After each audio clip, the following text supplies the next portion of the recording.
over, sir. Sir, we are waiting for you. Yeah, that's right. I just wanted to compliment. I wanted to tell you one thing that I appreciated Partho's very pragmatic and practical speech. And one thing which I appreciated was his futuristic approach. And this, all of us, including the Coal India, should take into account. And my suggestion to Mr. Biswal would be that we should hold a similar, almost a monthly webinar on covering various industries and various subjects. Perhaps you may like to involve the National Productivity Council and also the Asian Productivity Council in such webinars. That's all. Whatever again. Sure, sir. Yeah, I have to all of you. Thank you very much. And thank you, sir. Thank you for the wonderful words. Thank you, sir. Thank you very much. Now, I would request Mathur Saab, if you want to speak something. He has to be unmuted. He's on mute.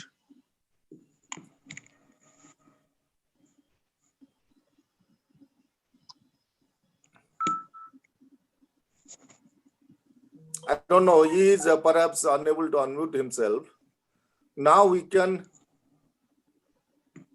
go straight away to question and answer.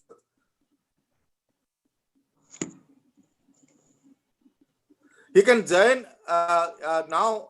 Sima, do one thing. He can join in between. Let us go for Q&A.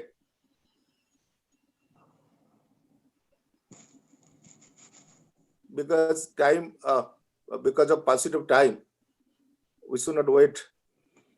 Sir, we can go for question answer sessions. Now that this floor is open. If you have any questions from your side, if that, otherwise I have few questions for both the speakers. I can go ahead.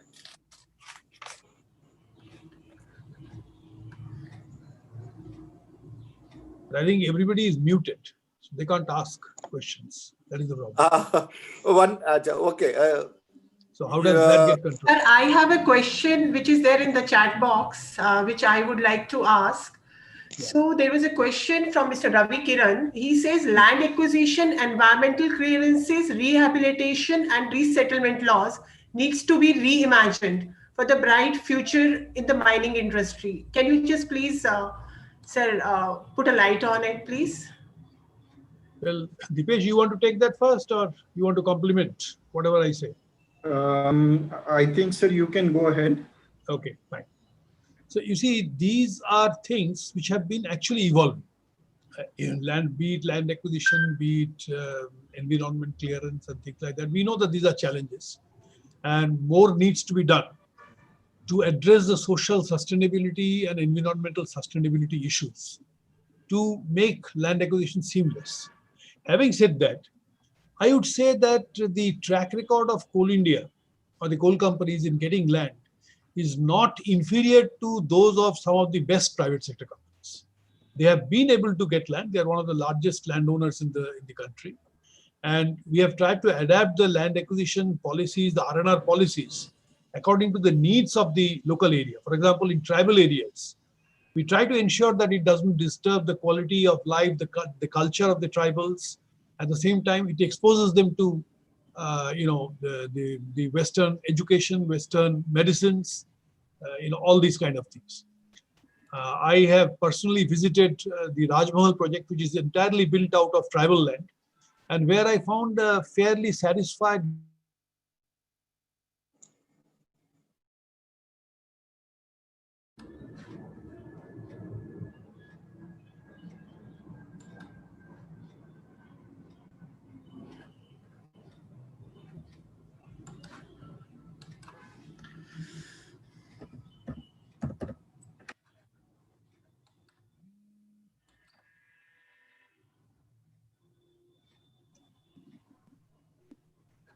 Can you hear me?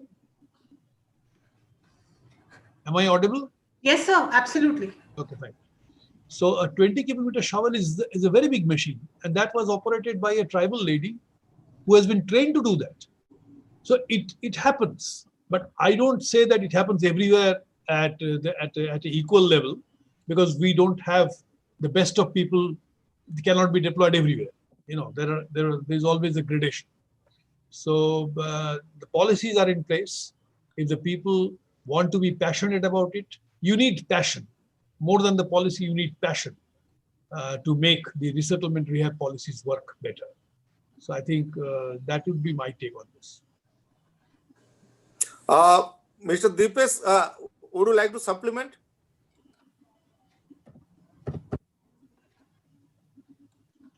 You have to unmute.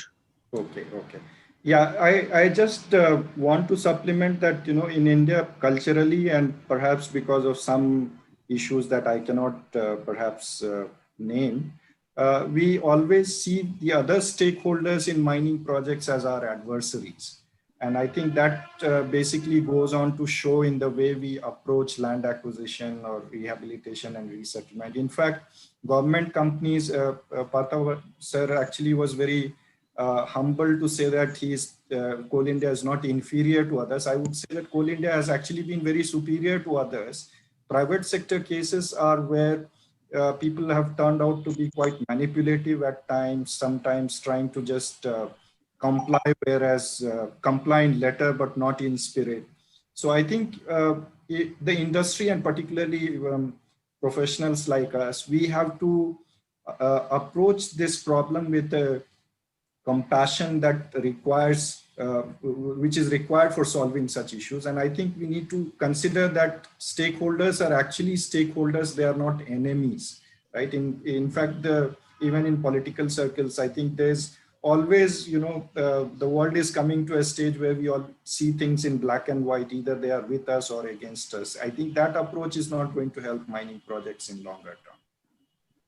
Yes.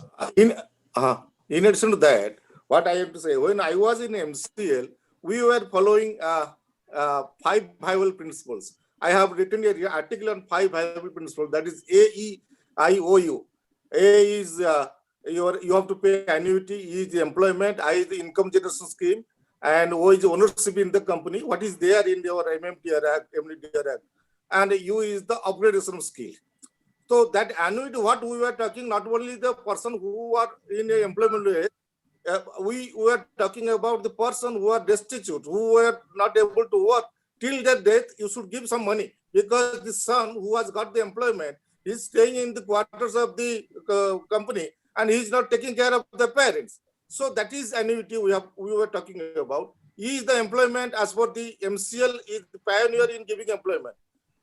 All the adult members will get unemployment, irrespective of quantum of land he is losing. And I is the income generation scheme. In a village, you will find the barber, the carpenter, they don't own any land, but they were serving others and they were getting something from them. When the entire village is gone, they don't have any income generation scheme. So you have to have some, society to give some work, and you have some shops you can give them. And MMDR is that, ownership means that you can give companies share instead of giving money, so that they will own this company, they will not object transportation, they will not object the production. And U is the upgradation skill. People are when they are under matric. So all these things, if you follow these 5 viable principles strictly, I don't think that there will be a problem in land acquisition. You have rightly said, Coal India is the pioneer in land acquisition. Thank you very much. Sir, can I ask another question, please? There is another question which is in the chat box. So the question goes, in the changing scenario of all coal industry, how we as employee of Coal India needs, probably it's applicable for all the coal companies, need to reskill ourselves and thrive in career and even excel it? Well, let me take that first, because it is coming from Coal India employees. See, the point is that in my talk, actually, I have detailed the areas where we need to become more competitive, more cost competitive, so that the transition is going to be there. But how much elongate you can make it? how much longer you can make it. That has to be the initial effort. Second process will be that gives you the time to reskill yourself for the alternatives that you can think of. The company has to go into alternatives. The company may have to think of going into a mix of solar power generation, going to mining of iron ore or mining of other minerals, etc. And as the company takes those decisions, the employees of Coal India should align themselves and try to make themselves fit to go to take those positions. Naturally, they will have the first preference. So there will be opportunities. I'm quite sure the company will definitely do a strategic planning to mitigate the impact of the transition to the extent possible. And Coal India will survive for 100 years. There is no doubt about it. But the employees we are joining today, in fact, I sometimes think about it, we still continue to employ graduate engineers and all that who are 22, 23 years of age. And they will definitely work till 60, so 38 years more. At that time, there may be no coal. But there will be definitely other options coming up. And the company will generate those options. And they have to timely reskill themselves to take opportunities in those other vocations. That is basically the thing. But they will have enough time for that. They'll have to keep their eyes and ears open. And they'll have to be open to learning. There are 3 traits that are required now. Thank you, sir. Mr. Chairman, can I make some contribution? Just 2 points. Yeah. Yes, sir. Sorry, I could not unmute myself. I have to just make few points. We have galaxy of intelligent people. Now, Mr. Partho and Mr. Dipesh and all of you are there. I just want to say one point that in Coal India, we see concerned this corona, 2.45 workmen, including officers, and we produce only 4% of the production from underground mines, having about 30% of the manpower. Now we see in underground the risk of corona is too much. Due to ventilation, due to dust. Is it not possible to do away with these underground mines? Is 4%, 700 million, 28 million or 25 million coming from underground. Partho, is it not the right time to think over I think in a realistic manner about this? This is number 1 point. Number 2 point is that we have not yet been able to introduce all job principle. You see, we employ a lot of people. A driller, if supposing he makes a drilling done, he will not do anything else. This is second point, all men, all job. And third was that why can't you have this was a multi-skilled manpower, and when we have a COVID going around, why are we still using the diesel-based equipment? Don't you think the time has come that we should switch over to the electrical equipment? We have now electrical dumpers. Electric dumpers have come to 270-ton dumpers. We should have, instead of diesel drill, we should have an electric drill. You see, you go to coalfields like Korba, you go to Gewra, Kuskunda, too much amount of dust. NCL a little shade better. Manadi coalfield, Talcher coalfield. You see, and the risk of corona is there. I wanted to speak to one general manager in Southeastern coalfield. Then the people told me, sir, 4 general managers are admitted into Apollo Hospital of Bilaspur.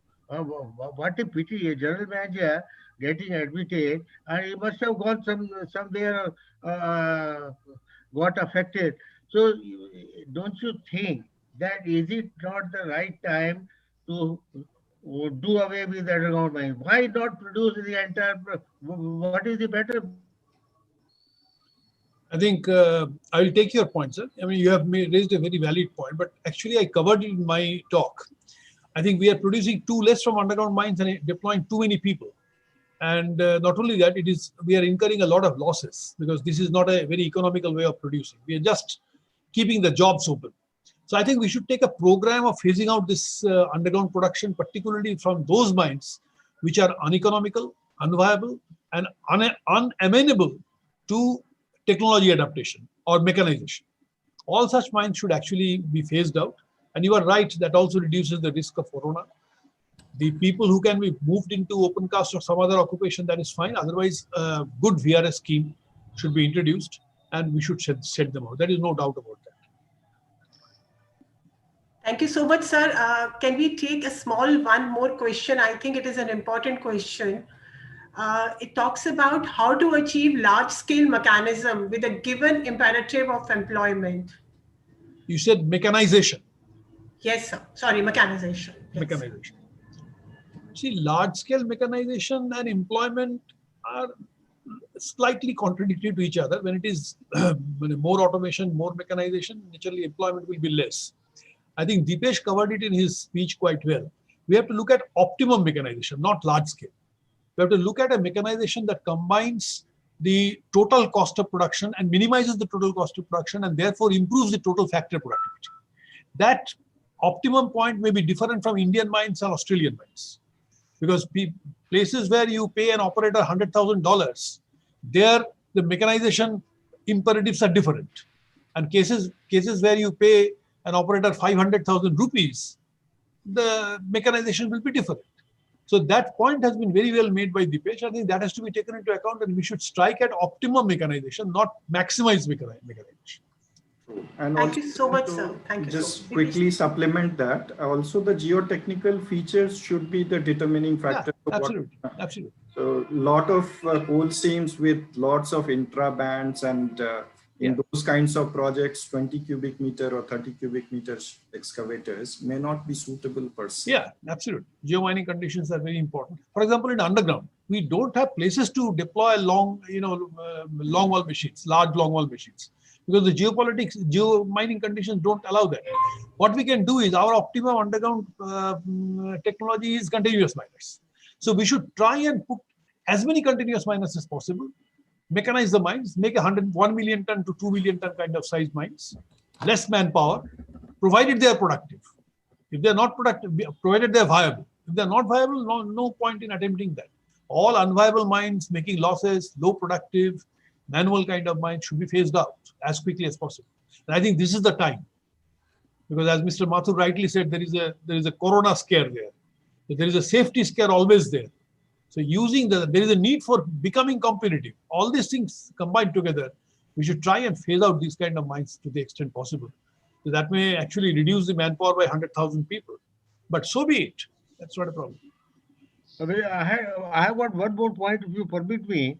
The point is that we have to find out alternative methods of using coal. Now, Coal India has recently come out with a tender, you must have seen, conversion of coal to ethanol. I want to draw attention. I'll take that point. Mr. Mathur, I've understood your point. I'll take that point. See, the issue is we have to be very, very careful there. Because coal to coal gasification and coal to methanol kind of projects, the viability is a very big issue. I was a little concerned about the kind of numbers they're talking about. They're talking about an investment of 5,800 crores to produce 6.76 lakh tons of methanol. So the capex cost itself is more than 80,000 rupees. So the capital related charges, interest depreciation alone, will work out to 13,000-14,000 rupees. And sometimes the price of methanol is exactly that.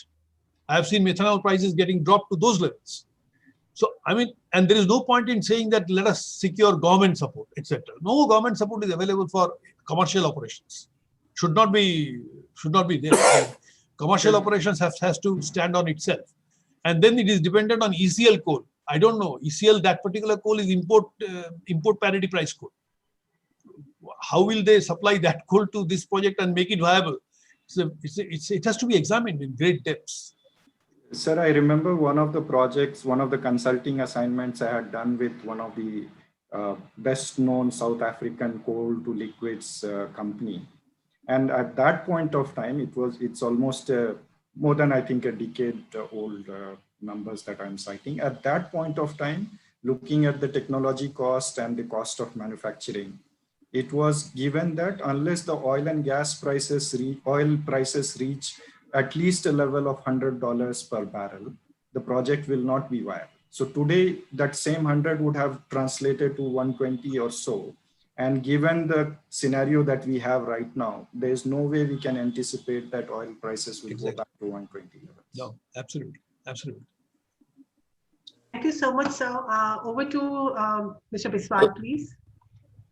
Yeah, No, now perhaps we have covered almost all areas, and if there is any question from the audience, we'll take up this matter. Otherwise, I would like to ask our member, Kalam Sahab, our chairman governing body, to propose vote of thanks. So perhaps your time is up to 12:30. Now it is over.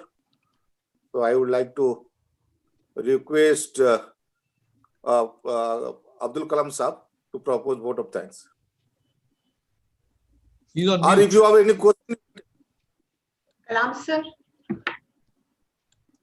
Mr. Kalam is on mute. Let me see. Yeah, is it okay? Can you hear me? Yeah. Now we can hear you. Thanks, Parthada. I'm really grateful and really flabbergasted by your speech and also by your modesty and your approach to accept our invitation. And it was really your darling. You are darling of all of us, believe me. And out of 153 participants today, there are about more than 100 in coal India, and rest 53 from steel, from MSME, from this power sector. But there is a huge number from coal sector. That's why my apologies for those who may have felt that we are coal eccentric, but we are taking it to non-coal also, other issues. So my very many thanks, sir, to Parthoda. I'm telling all of Parthoda because I enjoyed his company when I was CMD BCL. I was CMD ECL, then we used to have a lot of good days, those times. So I thank you from the core of hearts, from the behalf of the World Competition Property Science and everybody in this body, including the President, Mr. Tiwari, General Secretary, Mr. Abral, Vice President, International, and then Mr. Saxena, and then Mr. S.P. Singh wanted you to kickstart our webinar series, And I thank you, sir, very much for this. And then my thanks goes to Mr. Deepu. I've never heard him, but again, let me interject. Parthoda said about never say die, the spirit was really interesting because, this film of Never Say Die of James Bond was really postponed in this pandemic. It did not release. So, but Never Say Die spirit, again, I'm told it's going to release now after the COVID times is over. So your suggestions for existing capacities improvement, discoms and all this is very interesting and we have taken note of that. And I am hearing for the first time Deepu, really he was very interesting. And I tell you, when he said that, this MDOs do not think otherwise, anything other than margins of profit, that's really interesting. And that's really a fact of life. We have not, MDOs have created a havoc and they are bleeding also, all of them. So thank you, sir, Mr. Deepu, for having joined us and given a fillip to our this webinar and the first of its kind. My head and heart go to the few people who have been, this founding members of this body: the Ratan Tata, Gauri Shankar Harit Singhania, Dr. M.P. Narayan, Dr. Saxena, and also Mr. Mathur. Fortunately, we have three of them still in this group today: Dr. M.P. Narayan, Dr. Saxena, and Mr. Mathur, who are here. So I want to special thanks to them because they are the person who started this body in this country, and connected to the world body. So I must thank to them, especially all those persons, especially Dr. Saxena, who couldn't join us because of some problems, but he has given a very, very thoughtful message to all of us.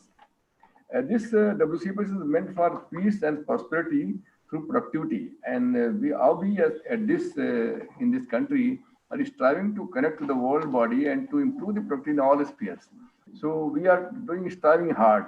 So last but not least, I would like to thank these participants who came through the support of CMDs of the different companies, like Mr. P.K. Sinha from Singrauli, then Mr. Prashad from Ranchi, then Mr. Gopal Singh from BCCL, then Mr. Mishra from Nagpur, and then again Mr. Sharan from Sweden. All them supported, and more than 100 participants have come. So I want to thank them and also the participants of not only coal and non-coal sector, steel sector still have come, and many MSMEs have come. And I want to thank from core of hearts, there are a lot of young aspiring directors, CMDs in this group. I have seen them, 153 in the beginning, now it is reaching 130. many have left, but 54 questions, we couldn't answer them because of the paucity of time and some glitches here. And I have something for them, for the young graduates. ये बहुत अच्छी line है, किसी को घर से निकलते ही मिल गई मंजिल, कोई हमारी तरह उम्र भर सफर में रहा. तो आप घबराए नहीं, दैट सफर में मंजिल मिलेगी आप सबको. और निदा फाजली को हमारे प्राइम मिनिस्टर मोदी कोट करते हैं अभी पार्लियामेंट में, सफर में धूप तो होगी, चल सको तो चलो, सभी हैं भीड़ में, तुम भी निकल सको चलो. तो you fight hard, don't lose heart, and my best to all the participants. Thank you all, sir. Thank you, President. Thank you all the team. Thanks to Seema. Actually, she has done very hard job. I must say she has been connecting with all the people, and especially with Mr. Partho Acharya and Mr. Deepu was brought in. They have done excellent job. I thank you all, sir, and forgive us if any shortcomings have been there, the glitches. It is first webinar, so please forgive us. We will do much better next time. Thank you very much. Thank you. Thank you. Thank you so much. Thank you so much. Thank you very much.